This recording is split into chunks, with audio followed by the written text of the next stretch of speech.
A very good evening once again. Welcome to the second edition of News Tonight. It's me, Micheal, Lukomwa, with Elizabeth Nakakoni, and let's start just right away with what we have for you this evening. 10 people have been confirmed dead in an attack by Allied Democratic Forces, that is the ADF, who raided their home as others were picked from the garden. Kamwenge DC Message Isaiah said that the attack occurred from Kitehurize village in Chavandara Parish, Kamwenge District. We have details to this report. ADF rebels carried out an attack in the middle of the night after coming from Chibale National Park, which left many people in shockwaves and others hacked to death using their sharp knives and pangas.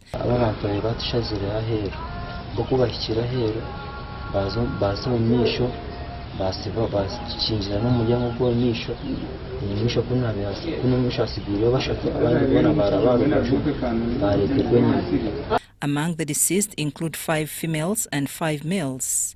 These were picked from the garden and others from a parish councillor whose name was identified as Knight Margaret, who was also murdered and burnt with other 4 people. 2 were cut off, their heads were beheaded, and the 4 were cut on the head and the arms. They are cut. One of them is our mom, a mother to Reverend Roland Inegiona, who is our priest in Northwest Ankole. An eyewitness says the rebel entered into the house after locking the house. One neighbor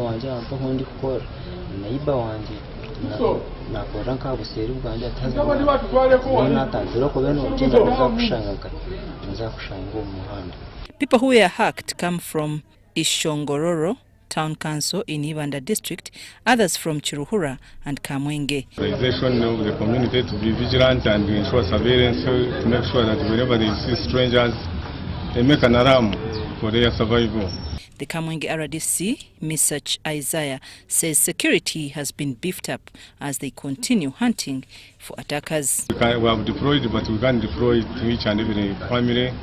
That's why we are bringing the Wananchi on board to make sure that we intensify jointly man security of the area and security of humankind. The bodies of the deceased have been taken to Rukunyu Hospital for postmortem.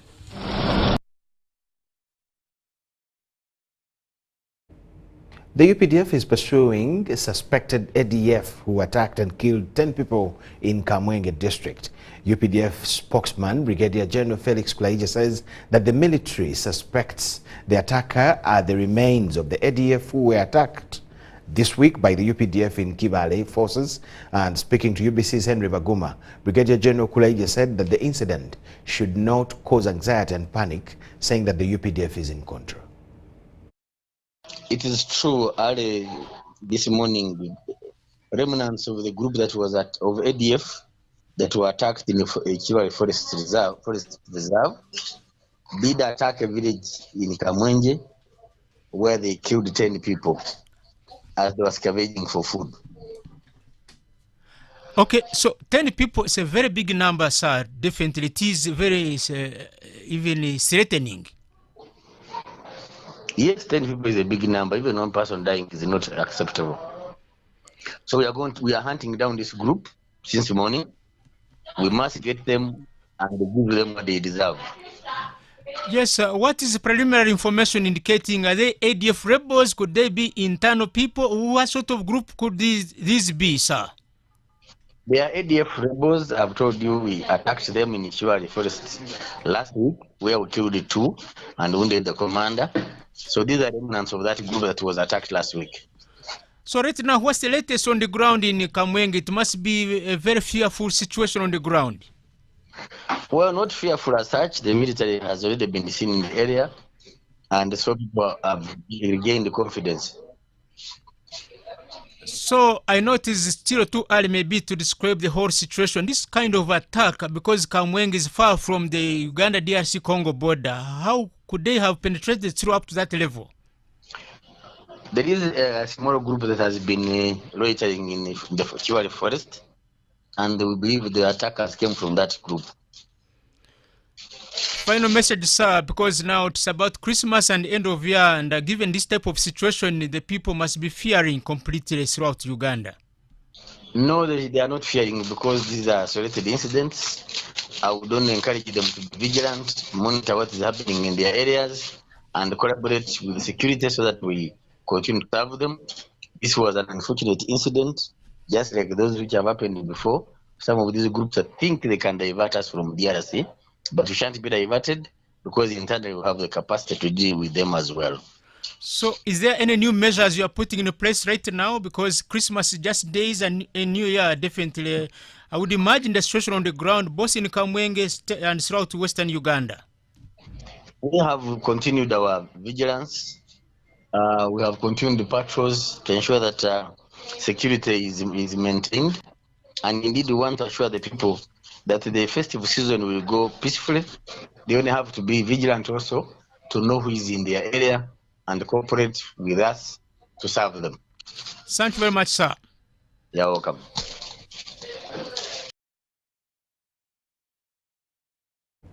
That's Brigadier General Felix Kulayigye talking to our very own Henry Baguma in a phone interview, giving updates about what next after this attack by the ADF. Now, First Lady and Minister for Education and Sports, Mrs. Janet Museveni, has met stakeholders of the Mbale School for the Deaf Secondary School and discussed strategies of solving the management wrangles. Mbale School for the Deaf is a special needs government-aided school which started in 2008 as a presidential initiative to provide secondary education to students with hearing impairment.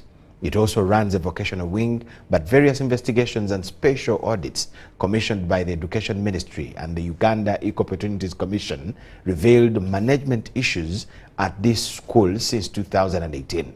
The First Lady hosted a meeting for stakeholders at State House, Nakasero, to discuss the way forward on issues raised where that the school meant for persons with hearing impairment, although it has also been admitting ordinary learners who infringe on the benefits of the deaf. Stakeholders also informed the First Lady that the conflict in Mbale School for the Deaf is fueled by some officers in the Ministry of Education and requested her to further investigate this issue. Mrs. Museveni implored the leaders and the community to support the people currently in charge at Mbale's School for the Deaf and ensure peace in the school. She requested that the process of disbursing the funds allocated to the construction of Makai Seed School be hastened so that ordinary learners can leave Mbale School for the Deaf.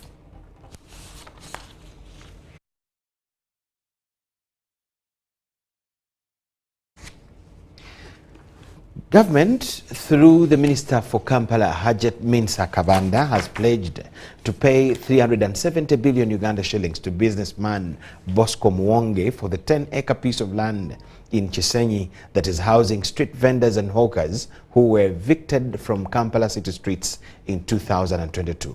In a meeting at Parliament between Speaker Anita Among, Minister for Kampala Kabanda, Bosco Muwonge and the hawkers, the Speaker asked the Minister to speed up the process. In a petition dated 27th November 2023 to the Speaker of Parliament, Anita Among, vendors and hawkers were unhappy with the 14 days ultimatum by Boost Investment Limited to vacate Chisenyi land that was given to them in November 2022 by government as their trading space. In the same petition, the vendors and hawkers requested an appointment with the Speaker, a meeting that has taken place today.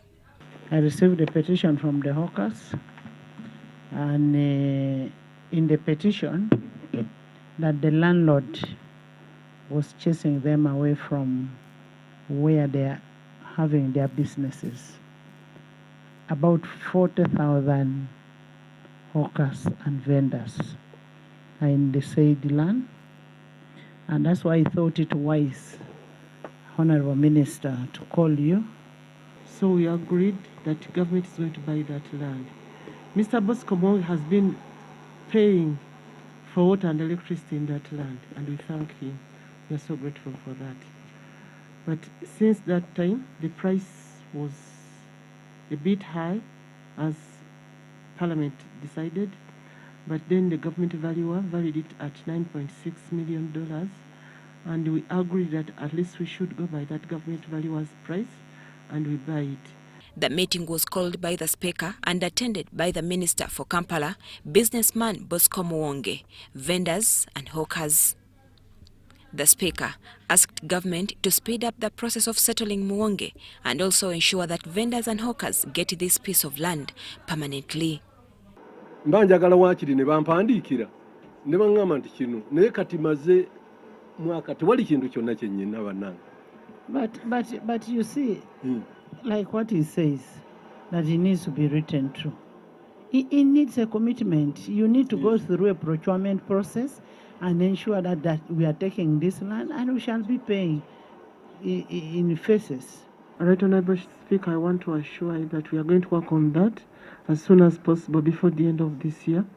The Minister pledged to settle the matter in a phased manner. But we also want to request Mr. Muwonge, since we are in negotiation with the government and government has showed a commitment on paying that land, kindly don't evict the hawkers and the vendors, because I saw you've given them an ultimatum of 14 days. Don't evict these people. These are our people. Ate kati abavenda bantu bange ate nyizo bakuba tikisoboka. Abo tugenda kubeera nabo gye binakira. Yes.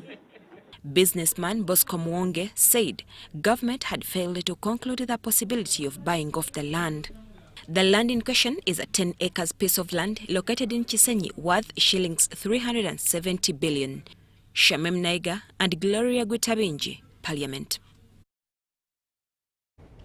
The chairperson of the organizing committee of the Nana-Aligned Movement Summit preparations, Lucy Nachove, has challenged Kampala Capital City Authority on the attributes of a smart city. She was inspecting the infrastructure of the Nana-Aligned Movement and the G77 China summits that will start in 2024 January.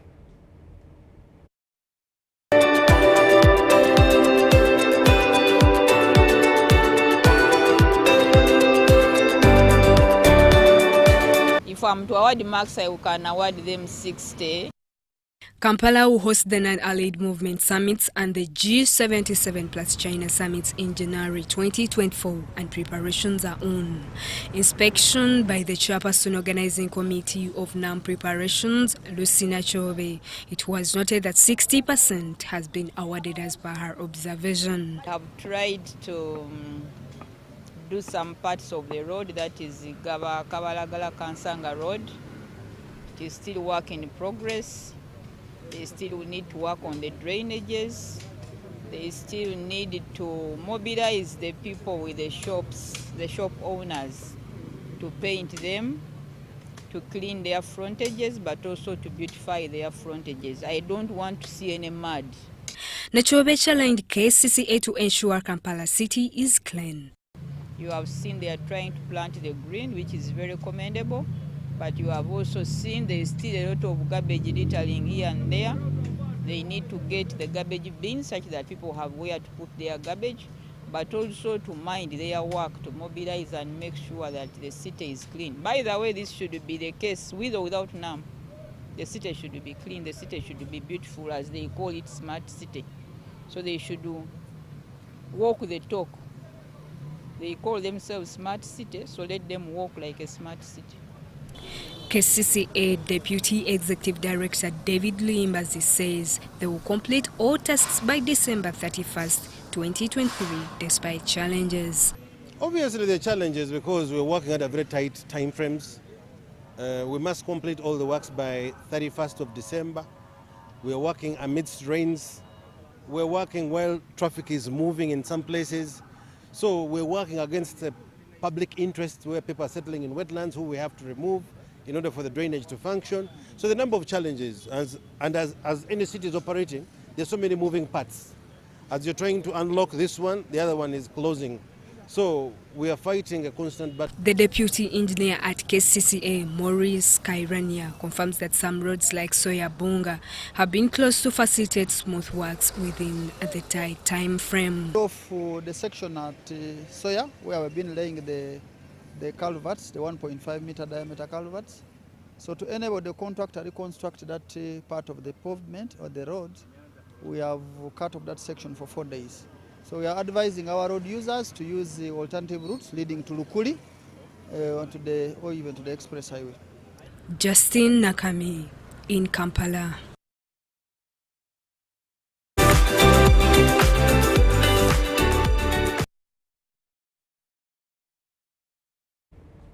The NRM Secretary General Richard Todong says the increasing cases of corruption and land conflicts in the country are the biggest failures of the party he leads in 2023.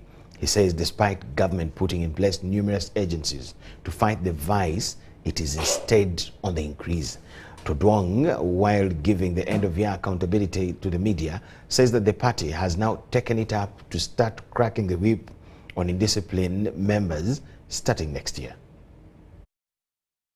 Top management. In an unexpected move, the NRM Secretary General Richard Todong has scoffed at the NRM and government officials who are doing things contrary to that of the party ideology. He acknowledges that corruption seems to be on an increase. On the issue of corruption, we have spoken, we have written, we have cried out. Everybody is speaking about corruption, but corruption is increasing. It's like you go to a clinic, they diagnose you, they prescribe tablets, but the sickness doesn't go. So we need to examine why, in spite of all the calls we have made against corruption, why, in spite of all the agencies to fight corruption, corruption is still increasing in this country. Todong also acknowledged that land grabbing and evictions have also distressed the unprivileged public. Under the new constitution that we have, land belongs to the citizen, land belongs to the people. And the ownership is exercised through the various land tenure system. So we call upon government to protect the poor, the vulnerable, from being evicted from their land. We need to protect our citizens from being evicted from their land. And we call upon our leaders at all levels to protect the poor. While giving the end of the year accountability to the media, Todong says the party has now taken it to start cracking a whip on indisciplined members starting next year. Because we know if we don't control indiscipline in the party, the organization will not stand strong. Todong, however, says NRM has performed better on infrastructure development, health service provision, peace and security, and promotion of tourism. Philip Aguta for UBC News in Kampala. Ministry of Gender, Labour and Social Development has launched a gender-based violence child helpline center at the call center in Chireka, Kampala. According to the minister, Peace Mutuzo, and colleague Sarah Mateke, this aims at ensuring the family unit is protected as a whole, as well as end gender-based violence and violence against children. Ministry of Gender, UNICEF and UNFPA have launched an integrated toll-free helpline, Sauti 116, to respond to issues of gender-based violence victims and violence against children. The Minister for Gender appreciated the initiative towards ending gender-based violence and also applauded the partners. Of Uganda recognizes the importance of protecting children, women, men, and people with disabilities from all forms of violence. And so by harmonizing the Sauti 116 system is the plan to ensure the family unit is protected as a whole. Don't hesitate to call the 116 helpline wherever you are located, man or woman, young person or old person. System that is protecting them is definitely needed, especially if we talk about the most vulnerable cases, those who are exposed to violence. State Minister for Gender and Culture, P.C. Motuzo, encouraged everyone to embrace the integrated system that puts together GBV and violence against children. Put your case. We shall deal with it. Even anonymity we can also handle. We can protect the people who are giving us information. I want to appeal to you. What we are doing is in public interest. We want harmony and peace. We have to achieve the socio-economic development within our country. We have to protect the families as a whole. The national coordinator of the shelter was skeptical about shortage of staff to attend to the phone calls. The issue of the numbers. The helpline has over 65 staff and about 15 volunteers that support it. But remember, we are working around 40 million Ugandans. And at times the influx of calls becomes quite enormous for us to be able to handle. The 116 Sauti toll-free integrated system ensures the family unit is protected to end gender-based violence and violence against children. Jane Nyuramchia reporting for UBC. People from different walks of lives, including the youth commonly known as Bachifesi, flocked to the home of renowned Padre Serunjoji alias Sobi at Watuba village in Matuga after learning about his death in a land scam in Gomba. The mourners, saddened by the death of the gentleman, described him in different ways.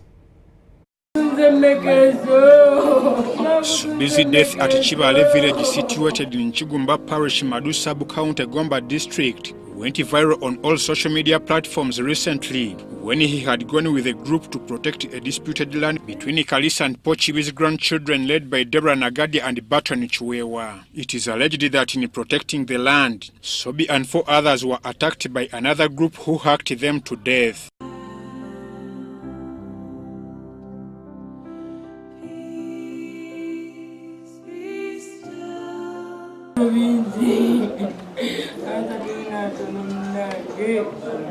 The Territorial Police of Gomba and the Katonga Regional Police confirmed the incident. Family and friends among other mourners thronged the late's home in Matuga to pay their respect.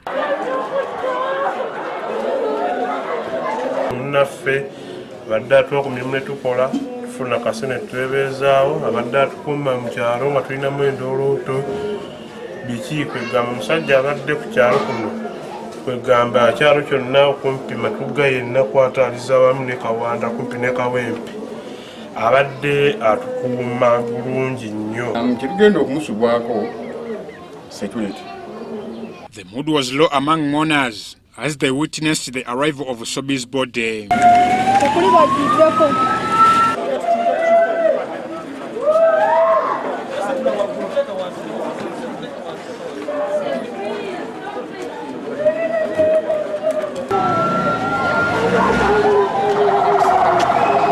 Mutabani kakati tata wange bamwita omugenzi Padre Serunjoji abasinga bamumanyi nga Sobi.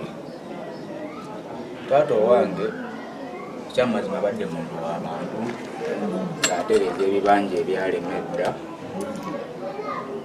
era ng'ayamba abantu n'abazze ku mataka gaabwe ababbirwa. Taata mulungi nnyo, abaana atuweereranga bwe kyetaagisa, beetaaga ebisula, beetaaga ffenna abadde atusomesa. Bafamire twagala tumanye enfa ya muzzukulu wange yafudde atya omuntu okutuuka okumutematema ng'ate bamutwala yamutwala tetunala mutegeera yamutwala kukola ki kubanga tuwuliddemu mukuumira bya ttaka tetubitegeera. Ebifaano bwe yankubidde simba mwitookere wa musenyu nagamba nita gyebaliku osikali nawe gyebali nambuuza nagamba ebya dadi nga si birungi konse ate dadi yawadde ki nagamba dadi afunyemu ku buzibuzibu nga tayagala kumbikira kola tegeererawo nembuuza buzibu ki nagamba dadi alabika afunye obuzibu gyali konze buzibu ki nagamba dadi afunye. Sobi was born Padre Serunjoji, but later took on Sobi name after borrowing it from a movie titled Escape from Sobi Bar. Seruni shot to fame in 2017 after he confessed his mischievous habits, claiming he had converted and gave up his chaotic behaviors of stealing from people. Lwaleero embeera mwe tutambulira ya bugumiikiriza nti ensi mugiraba gyeraga ne gyevudde. Tubadde mu covid bantu beetereza bwetereza naye nga bwetuli ng'abantu okusobola okutambuza embeera y'obulamu bwaffe. Before he died, Sobi served as a security informer, a political mobilizer, and juggled about life when he formed a group that protected the land between conflicting parties. He is expected to be laid to rest on Thursday in Masaka. I'm Ivan Juko for UBC. The 2 days testing for the non-aligned movement and G77 China summits ended with participation of teams focusing on how they can simultaneously receive heads of delegations alongside their delegations, as well as handling departing delegations. This was at Entebbe International Airport at both the commercial and VVIP terminals.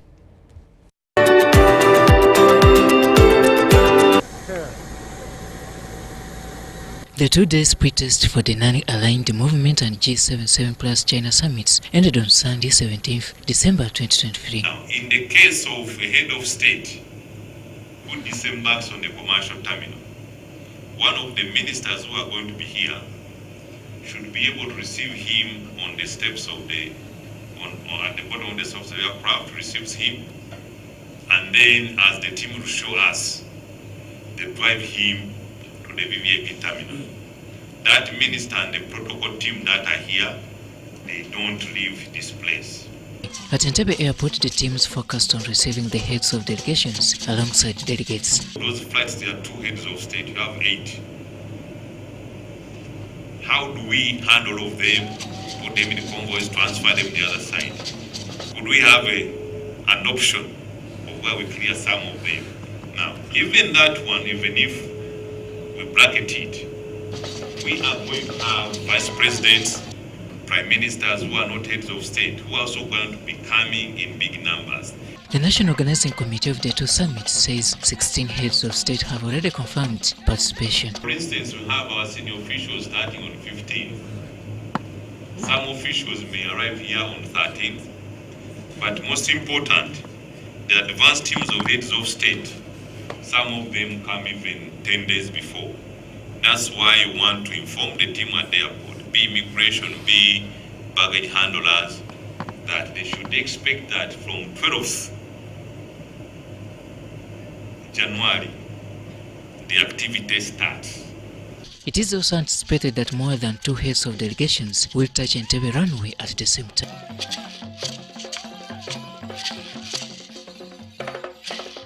The following vehicles generally for the airside facilitation. First of all, we need to know that we have motorcades which are made for the heads of states, the general motorcade, to move them from Entebbe International Airport to Munyonyo. But for this exercise, and also in reality, the motorcades are going to be divided. We'll have a motorcade that is sufficient to move on the airside within the regulations provided by CAA. So this will be few vehicles, ideally 5 vehicles, and we are on the extreme. The training also looks at how other VVIPs, including vice presidents, prime ministers, and United Nations representatives, will be received.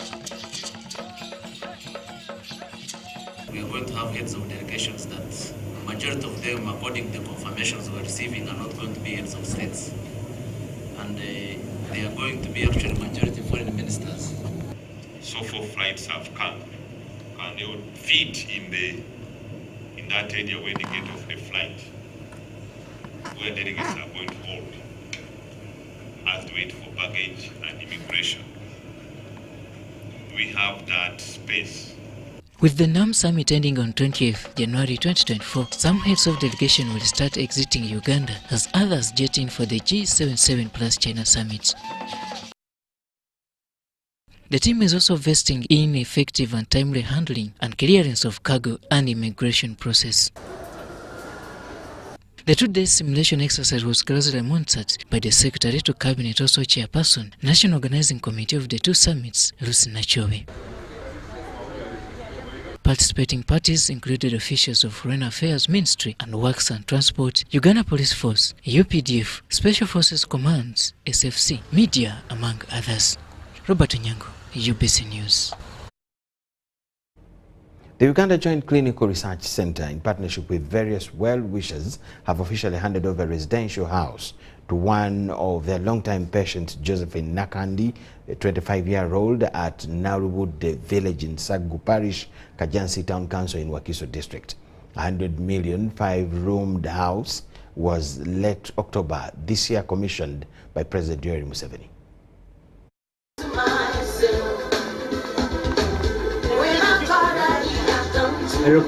So we bless this house in the name of the Father, and of the Son, and of the Holy Spirit. Amen.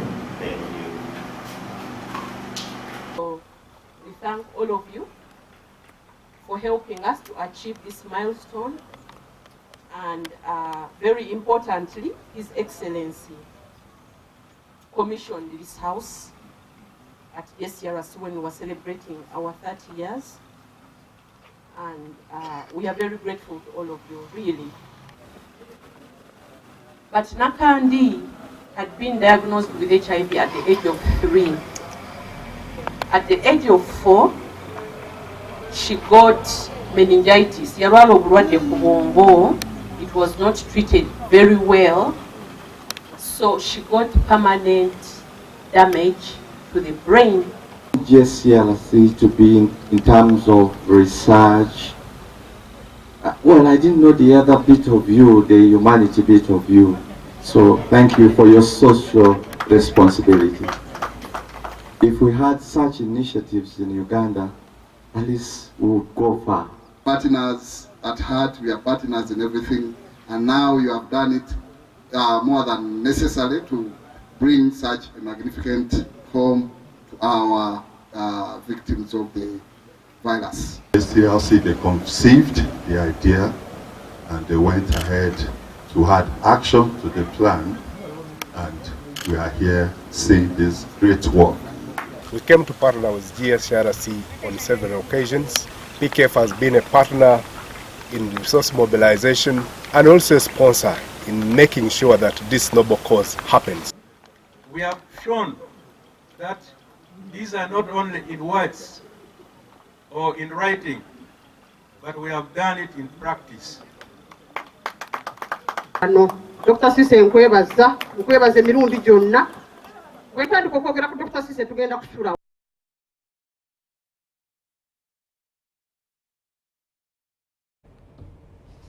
We thank you so much for watching. Let's take a short break. It's UBC News Tonight.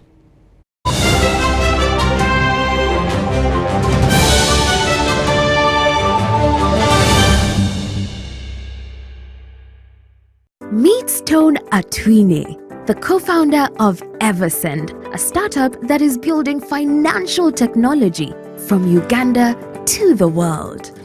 From currency exchange to business banking, Stone and his team are doing it all.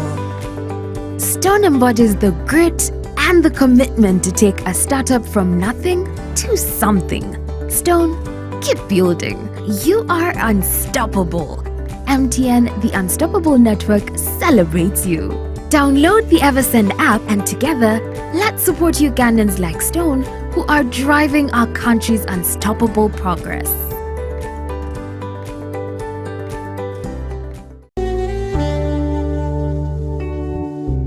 Metu Bus Industries, Namamve, the manufacturers of buses for transporters, schools, tour operators, and special purpose vans and any customized vehicle.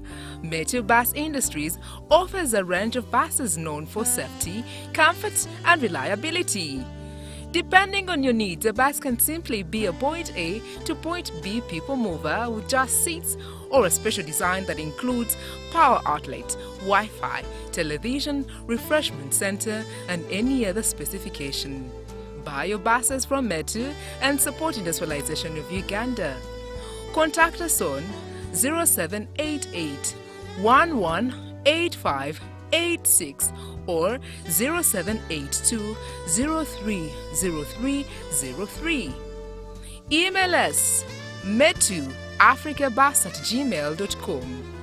Visit our website www.metobusafrica.com.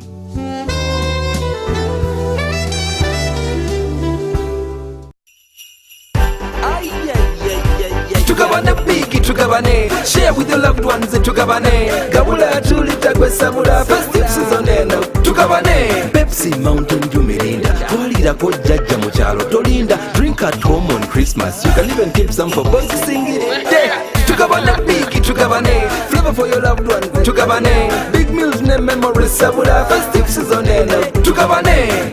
Grab a Pepsi hamper of any 2-liter of your choice and get a free Pepsi Max 330 ml. Share the cheer this festive season with Pepsi. Tugabane!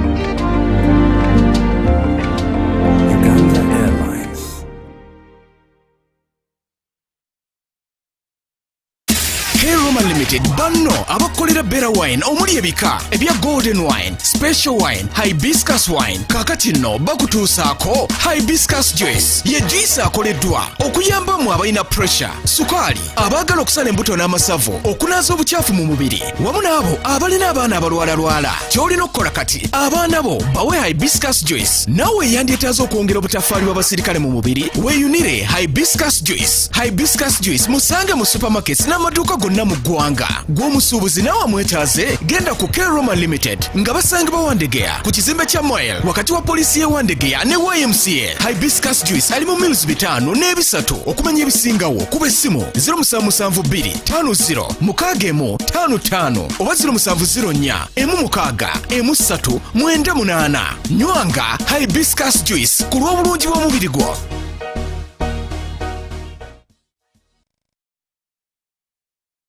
In this family, we can't agree on anything. Martha. We can't even agree on what to watch. All the games to play. Martha. Ndoza Mulabi, we can't even agree on what to eat. At least the one thing for now we can all agree on is the soap to use. He likes that it's big and lasts long. Anti-economy. I like that it keeps my skin smooth. Ate alina echovu. And the children like that. It smells amazing. Everyone is happy. Movit soap comes in 4 fantastic flavors. Movit family soap is truly soap for the whole family. Movit. All day confidence.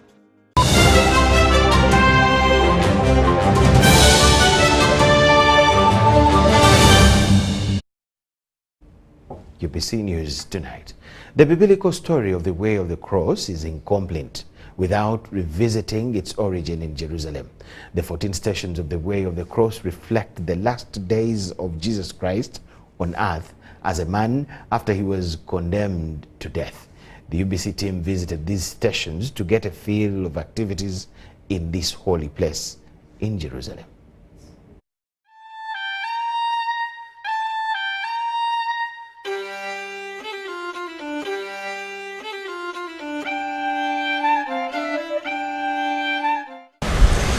After Jesus Christ alerted his disciples that he was about to return to his Father, he looked toward heaven and prayed. At this point, one of his disciples, Judas Iscariot, was about to earn himself a celebrity status of betraying the Son of God. The Church of All Nations, found on the foot of Mount of Olives, accommodates the foundation where Jesus prayed before his arrest. On visiting this church, I found a group of tourists attending a mass in the church. On the stairs leading to the church is also another group of tourists waiting to enter the church.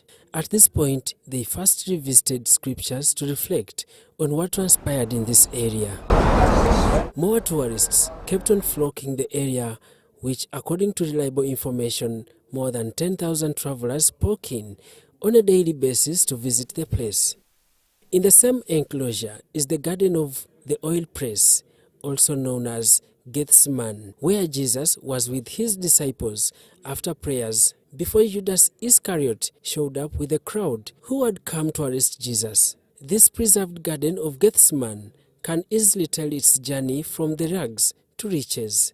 Because it's a holy place, here during Holy Thursday, they have a mass and they have a way with the candles to the St. Peter Gallicanto. They took all the candles in the night at 5 o'clock in the Holy Thursday here. After the Palm Sunday, it begins the Holy Week. In Holy Thursday, they have a mass here and prayer, and they have all the people that they stay here with candles to St. Peter Gallicanto, because Jesus, after he was betrayed from Judah, from here, they sent him to the house of Caiaphas. This is the entrance to Pontius Pilate's house, where Jesus was dragged to be tried for claiming to be the king of the Jews. The first and the second stations are found in this place. Both stations have been preserved with the church, where celebrants enter and pray. All the stations are marked in Roman numerals. In the third station, Jesus fell for his first time while with the cross. In this area, the attendants did not allow any recording inside the preserved site. The third and the fourth stations are separated by a wall. In the fourth station, Jesus met his mother, Mary of Magdalene. We know that Jesus fell down the cross 3 times. As Jesus carried his cross, he passed through the narrow market, which until to date has remained busy.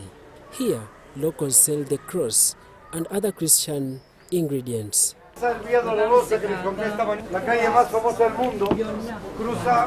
the fifth station, Simon Crenao was compelled by the Romans to carry the cross of Jesus. At this point, Jesus touched the wall to rest. When believers reach this point, they do touch the exact point on the wall to meditate on the passion of Christ. And Simon Karawani, that he was with him in the way of the cross, feels that Jesus is very tired, so he took the cross and he helped him. In the sixth station is where the woman named Veronica came out of the crowd to wipe the face of Jesus, who was sweating. This station belongs to the Greek Catholic Melkite, that they are from Syria and Lebanon. So they are Greek division from Orthodox. So they pray the Byzantine text, but they have all the feast with the Catholic. So they belong to the Pope. In the seventh station, Jesus fell for the second time while carrying his cross. This station is also found along the walkway to Golgotha. So this is the seventh station of the way of the cross. It belongs also for the custody of the Holy Land. The eighth station was where Jesus met the women of Jerusalem weeping, and he told them to instead cry for themselves and their children. Jesus fell for the third time on the ninth station, which belongs to the Coptic. The preserved site accommodates St. Helen Coptic Church. This is why they call it St. Helen, because inside this church, this is called St. Helen Church, there is the well of Helen, that there still water in it until now. They use this water to build the Church of the Holy Sepulchre. In the 10th station, there is no mark as other areas. However, it is the place where Jesus was stripped of his garments, which were distributed among the people who placed him on the cross. This place is found outside the chapel. Here Jesus get out from his clothes to be prepared to put on the cross on the Golgotha inside. In the 11th station, found inside the chapel, Jesus was nailed to the cross. Here the attendants have a look-alike face. You know, I strive to follow Jesus, follow the life of Jesus in complete poverty and simplicity. But I'm all about sharing Jesus. And of course, he's everything. And living here is like amazing because of all places where he died and rose is like the center of the world. you feel a closeness with Jesus, feel a close with what life is truly about. And it's like a real closeness with the world, because the whole world, like even Uganda, comes here. We know that we need God. We've been through a very difficult time. We're going through a difficult time. But this is the holy season. Jesus did die right here and rose from the dead to show meaning for the suffering in this life and the hope for the future. It's not going to just end on a bad way. We're not just going to all die. No. If we believe in Him, it's to rise again. Have a life beyond what we could expect. Better than we can imagine. In the 12th station, Jesus dies on the cross. The station is preserved under a cave where believers bend and visit to also contemplate on the love of Christ. All the visitors come here and put their hands where the cross was being inside this bottom down this cave. The 13th station is in an open area where Jesus' body was taken down off the cross and laid in the arms of his mother Mary. The 14th place is the burial ground. We could only film from outside the constructed tomb, which was crowded by travelers who were proceeding inside the tomb to have a feel of the environment. Daniel Mugoya, reporting from Jerusalem.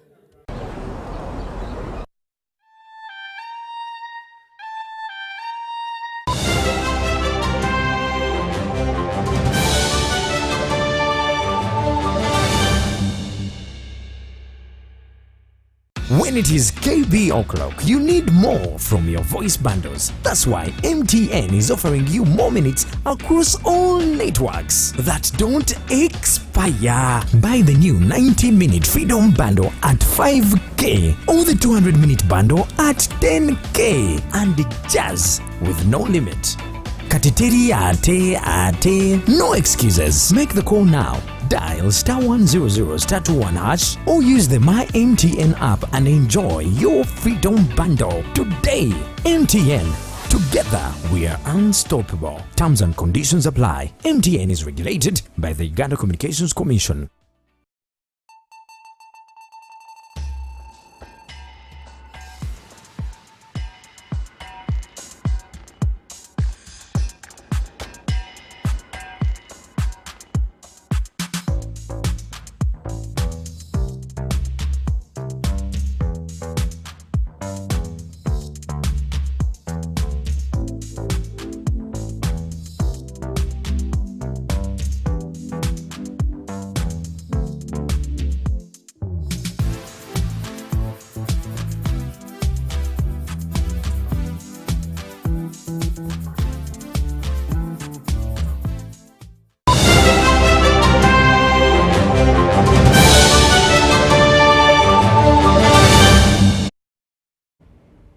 UBC News Tonight. In business, project affected persons by the oil projects. Affected persons by the oil projects in Rich Bunyoro have vowed to appeal against the recent High Court ruling in favor of government to forcefully evict the individuals to pave way for Tilenga project.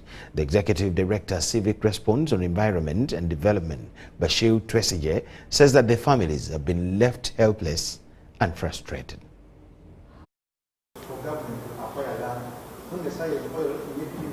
A CSO partner has stated, we are deeply disappointed by the court's decision that was made in disregard of well-established legal principles in Uganda.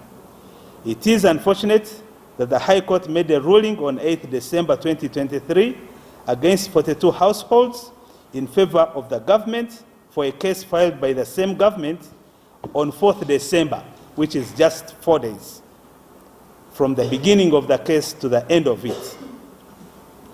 The court denied the affected people a right to file a defense and to get a legal representation of their choice. We shall support the people to get justice through the Court of Appeal, and as lawyers, we shall petition the Chief Justice and the Judicial Service Commission to discipline His Lordship Justice Jesse Byaruhanga for incompetence. And just few people, because there are 42 people, 44 PAPs, And of these 42 PAPs, only a few were served on 6th of December. In other words, a case is filed on 4th of December. Some people are served on 6th, and majority are not served at all. And on 8th of December, the judge sits and makes a ruling against the 42 people. In other words, all these 42 people, none of them filed any defense in court. Majority, the one you see seated here, they were not given time to get a lawyer to defend them or to present their case. And we believe that is not what democracy demands. That is not rule of law. And that cannot help these people get justice. So we are here, as we'll be sharing with you, to ensure that we push for these people to get justice, but also to make sure that the courts in Uganda respect the citizens.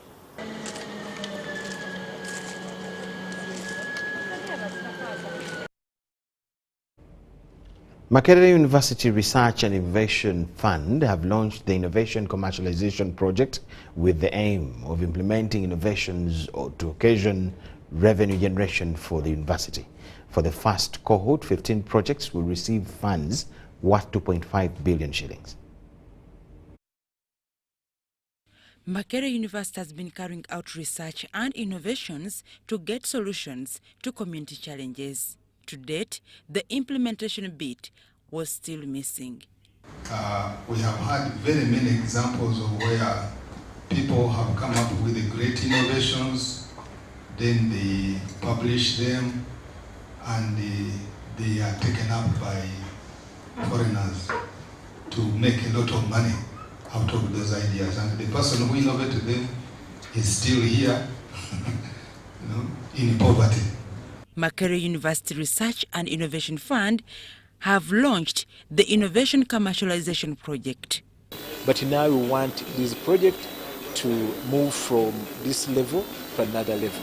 This level is called commercialization because we want to see the impact of all these innovations. The first cohort, that comprises of 15 projects, will receive funds totaling to 2.5 billion shillings. We have awardees in the category 1 receiving a maximum of 50 million each. And then the other category is between 50 and 150. And then 150 to 500 million. So this one is 2.5 billion. And we would like to thank the government of Uganda because this is not a small thing. It is a big aspect and it's going to impact greatly to this country and also to the university.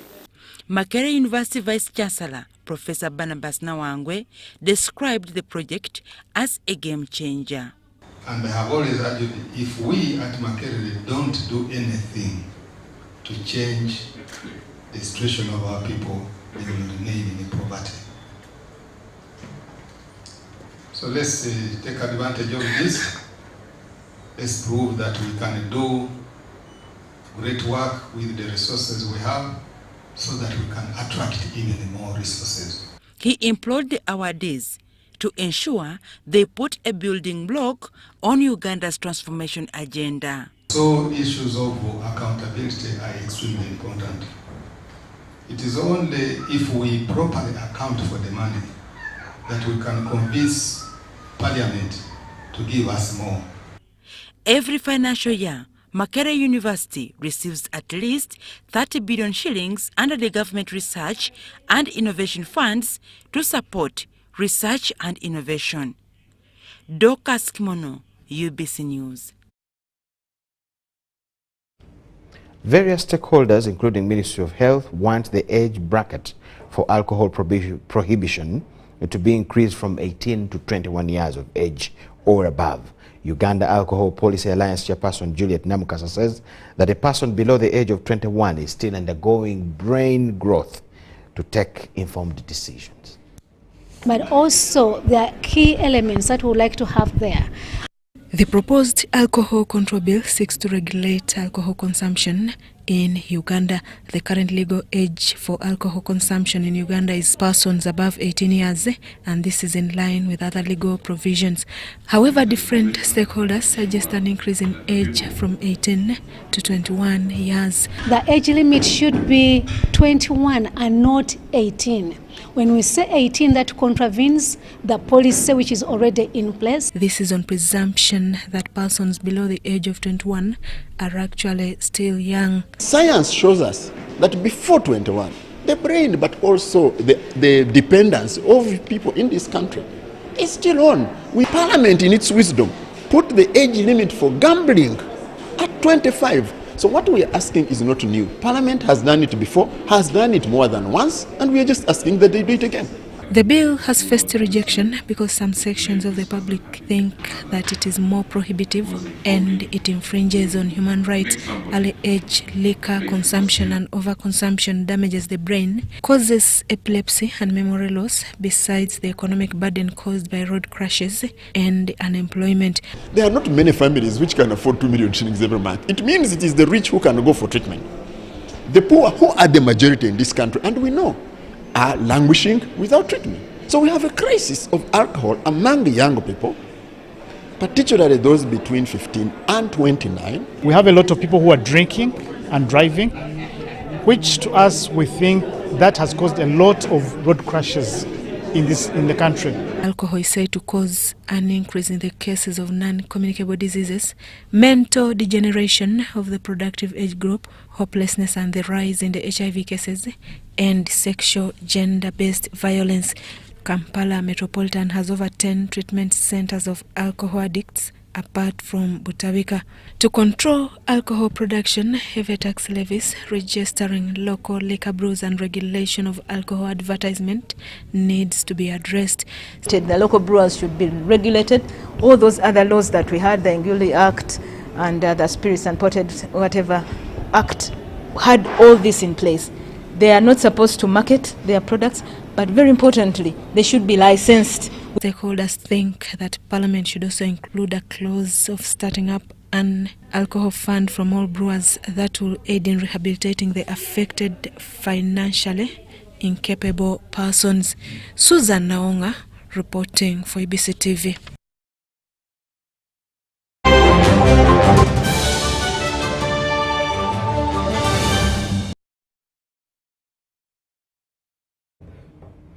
Cricket Cranes have won the Africa Cricket Association T20 Cup for the second time in a row. Uganda defeated Kenya by 91 runs in a final played in Benoni, South Africa. It's exactly 19 days after qualifying for the T20 Men's World Cup. There's a fielder under this one, and the catch is dropped, and they turn for the second, and they pull off the win. A magnificent win, a come-from-behind win, a most unexpected victory when Tanzania seemed to beat it all the way through. Last year, at the inaugural event, Uganda faced Tanzania in the final, who they defeated by 8 wickets to claim the first title. Ugandans are the champions of the Africa Cup, the inaugural trophy. In another East African derby this year, Uganda faced off with Kenya in a one-sided game that saw Uganda make light of the Kenyan team in both innings, winning the game by 91 runs. Uganda lost the toss and was forced to bat first, setting a score of 186 runs for 8 wickets in 20 overs. In the defense, Uganda's bowlers closed the game in 15.4 overs by limiting Kenya to 95 runs all out, thus winning the game by 91 runs. Outstanding players in this game were Robinson Obuya, 57 runs from 37 balls, Dinesh Nakrani, 29 runs and 2 wickets, Henry Senyondo, 4 wickets in 4 overs, and Bilal Hassan, 2 wickets in 2.4 overs. Henry Senyondo was named the man of the match and the best bowler of the tournament. For us, but most importantly, we qualified for the World Cup. And now to crown of the year, to come here and defend our African title, that's big for us. And I think that's the kind of consistency we're looking for as a team. I'm super proud of the boys because I know how tired they are, how exhausted they are. It's been a long 2 months. So for them to go out and put out an effort like that, I'm super proud of that. That we end the year on a very high note. picking up a trophy in our last tournament of the year and defending the trophy we won last year. Very proud of this group of players and all the management team, and we're just hoping for the best come the next year. But this victory for Uganda comes almost 3 weeks after the team made history by qualifying for the 2024 ICC T20 Men's World Cup that will take place in USA and West Indies. This also is exactly 3 days after the women's team, the Victoria Pearls, qualified for the Global Women's World Cup qualifiers due in Dubai next year. Grace Joyce Kemigisa, UBC News. That is all we had for you tonight. Thanking you so much for watching. My name is Micheal Jordan Lukomwa and Elizabeth Nakakuni with the whole team. Wish you the best of the night. Merry Christmas. Enjoy the season.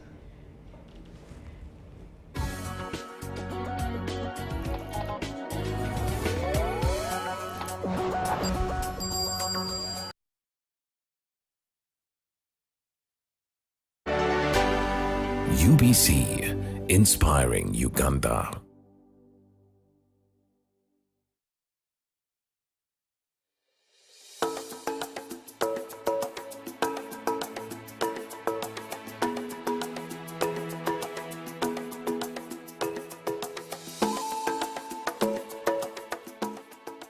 (1961) Cold War. The movement originated in the aftermath of the Korean War as an effort by some of the countries to counterbalance the rapid depolarization of the world during the Cold War, whereby two major powers formed blocs embarked on a policy to pull the rest of the world into their orbits. One of these was the pro-Soviet Socialist bloc, whose